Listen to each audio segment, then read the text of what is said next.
अंतर्राष्ट्रीय मुद्रा कोष ने मंगलवार को विश्व की अर्थव्यवस्था और भारतीय इकोनॉमी को लेकर बहुत अहम बयान दिया है। विश्व अर्थव्यवस्था को लेकर आईएमएफ ने बताया कि ग्लोबल ग्रोथ साल 2023 में पहले की अपेक्षा में कम रहने की संभावना है।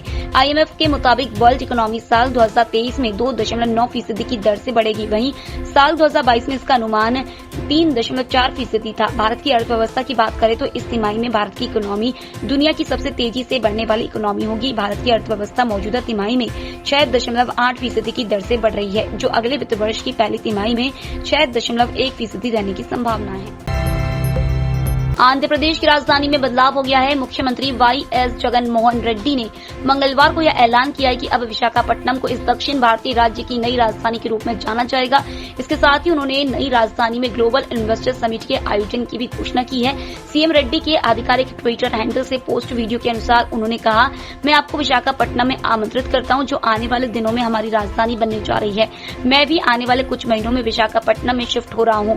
हम 3 और 4 मार्च को यह शिखर सम्मेलन विशाखापट्टनम में आयोजित करने जा रहे हैं। संसद के बजट सत्र से पहले सेंट्रल हॉल में राष्ट्रपति द्रौपदी मुर्मू का अभिभाषण हुआ। अभिभाषण में राष्ट्रपति ने कहा कि हम ऐसा भारत बनाएंगे जिसमें गरीबी ना हो। आज भारत में स्थिर निर्णायक और बड़े सपनों के लिए काम करने वाली सरकार है।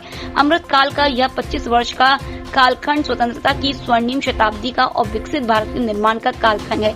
ये 25 वर्ष हम सबके लिए और देश के प्रत्येक नागरिक के लिए कर्तव्यों की पराकाष्ठा करके दिखाने के हैं।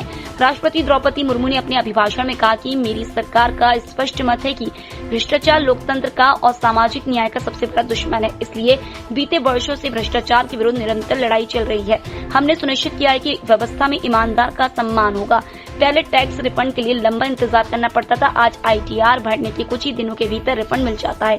आज जीएसटी से पारदर्शिता के साथ साथ करदाताओं की गरिमा भी सुनिश्चित हो रही है।